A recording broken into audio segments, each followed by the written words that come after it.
Please welcome Kimberly Crenshaw. You forget sometimes. Wow, that's a great welcome.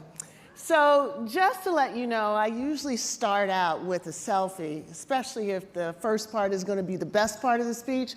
But Dylan peeped that yesterday, so I'm not going to do the selfie. But one of the things that Dylan did do for me is she allowed me to bring my posse. So somewhere in the house, there's some civil rights students from UCLA. UCLA is in the house. So when Dylan invited me here at this time, I said, oh no, it's in the middle of my civil rights class. Can't do it. You know, this law professor thing is real. I really, I have students, classes, exams, and all that. But Dylan, ever the maker, said, let's do it. Let's just make this your civil rights class.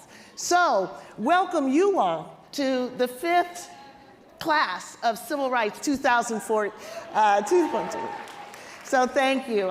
So what a theme this year, not done, and I've got a lot to say about that, but not a lot of time. So I'm just gonna dive right in with how intersectionality can help us understand why we're not done.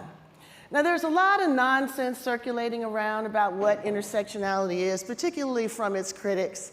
They say it's a religion. It's an identity politic on steroids. My new favorite, it's an assault on straight white men. You know what I think about that. That was in the video. Now, all of these ideas about what intersectionality is completely off the mark.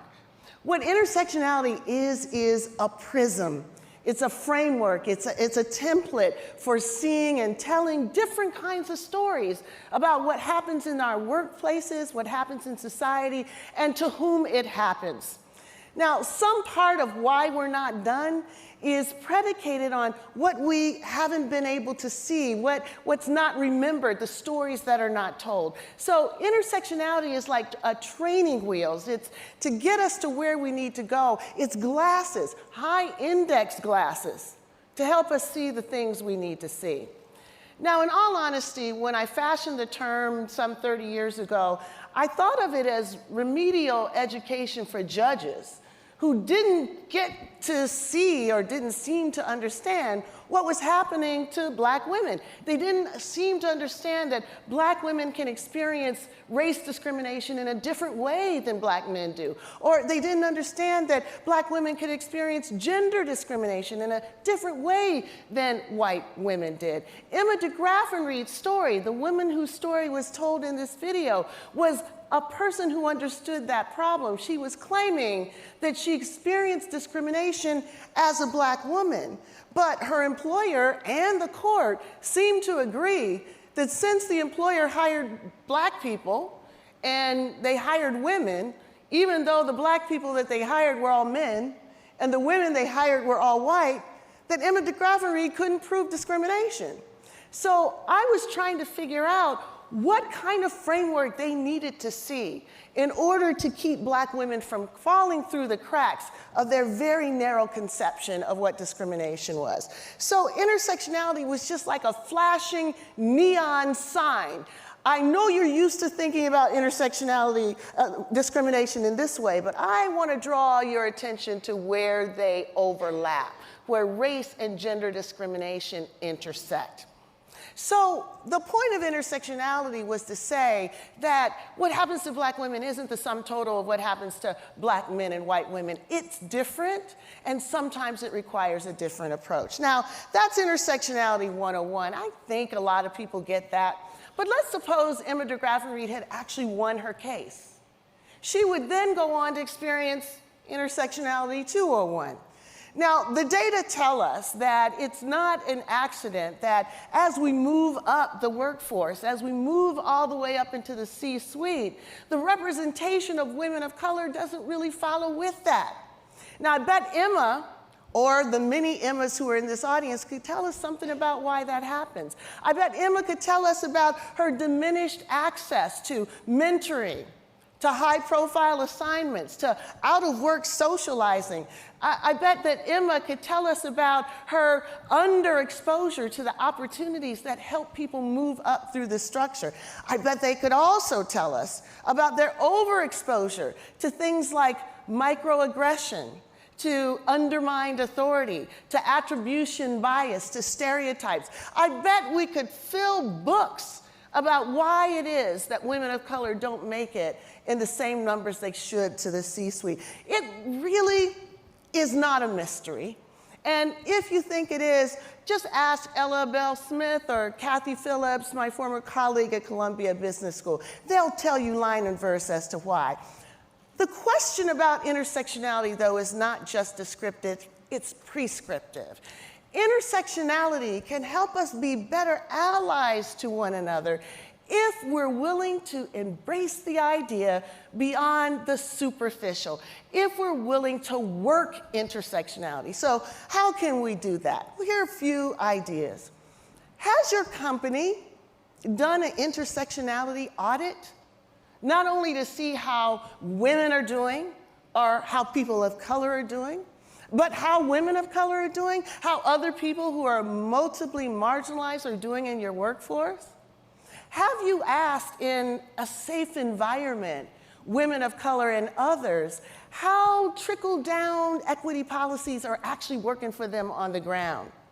Have you appropriately incentivized the kind of creative thinking and mentoring outside the box that has to be done in order to create workforce culture that works for everybody? And this one is important. Have you revised your own narrative about your own success to see better the social capital that you may have had access to help you navigate around some of those gender-based issues that all women face? The reality is that not all employees are similarly situated. Not all of us can be imagined to be just like the boss or be the people who would be in his locker room or his living room. One of the challenges in allyship is being able to take that social capital that many of us have and figure out how to distribute it downward. So, I suspect there might be some of you right now who might say, well, somewhere out there, I know some people who might say that what I've heard so far sounds like a you problem, not a we problem. Notice how I double distanced there. There's no one in here who's saying that. But let's just suppose that you encounter someone who thinks that. Now I think we can get to the more difficult part of intersectionality. Sometimes we can understand a thing more clearly when we have to confront the consequences of not having it. This is what I call intersectional failure, when intersectionality is absent, when it's denied, when it's forgotten or intentionally distorted.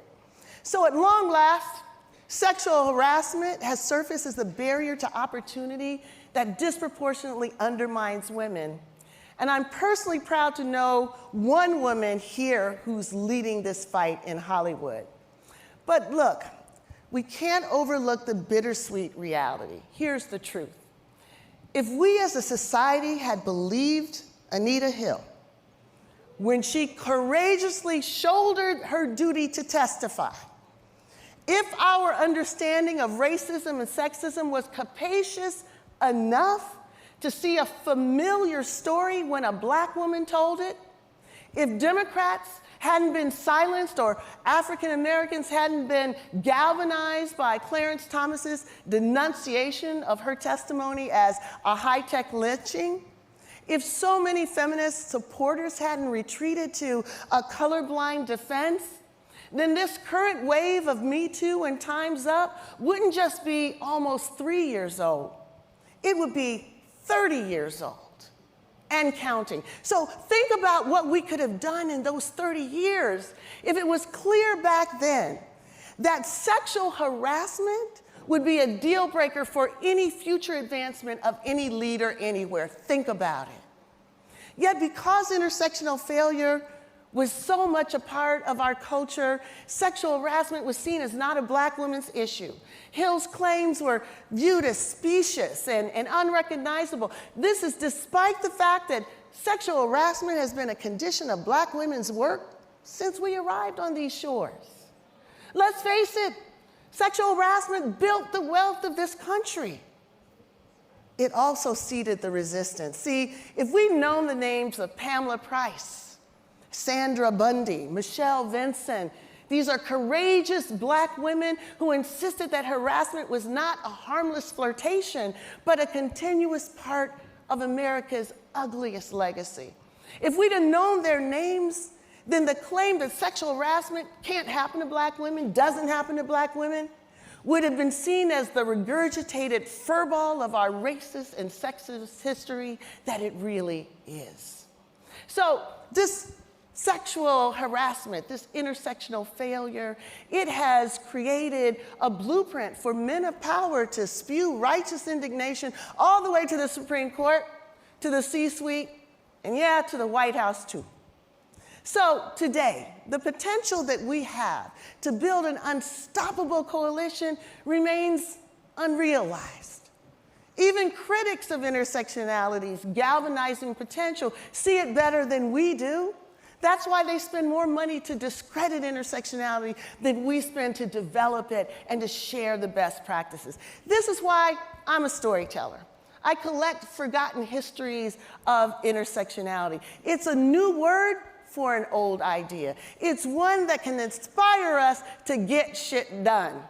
Sorry, Mom, if Katie Couric can use shit in public, it's a new ball game for all of us. So, I'm gonna leave you with one last image of a warrior woman to remind us of what can be gained when we bring together our histories of fighting against racism and sexism together. The woman in question is a woman who came to the defense of Recy Taylor. She was a young black woman who was raped by a gang of white men when she was walking home from church one night in 1944 in Alabama. The men were rounded up, but they were quickly released when it turned out that the sheriff knew them. This woman worked hard to build a national coalition to bring attention to African American women and their particular vulnerability to sexual abuse. She wasn't able to get justice for Recy Taylor, but the organized women that she did galvanize went on to form the backbone of the Montgomery bus boycott. That woman, that rape crisis advocate who cut her teeth defending black women, her name was Rosa Parks. See, quiet as it's kept, Rosa Parks didn't stumble into history because her feet were tired. She'd been fighting for intersectional justice for black women for years.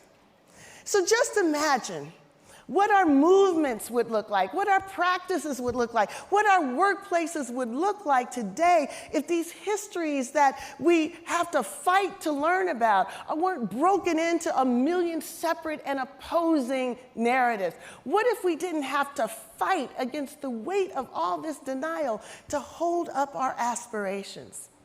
Sisters, our history isn't over.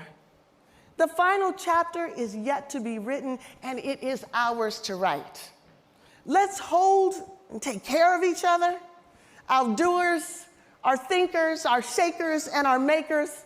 Let's not let go of our aspirations, but let's double down on them again and again. And you know what we'll be doing when all of this finally happens? You know what we'll be doing together? We'll be getting shit done. Thank you.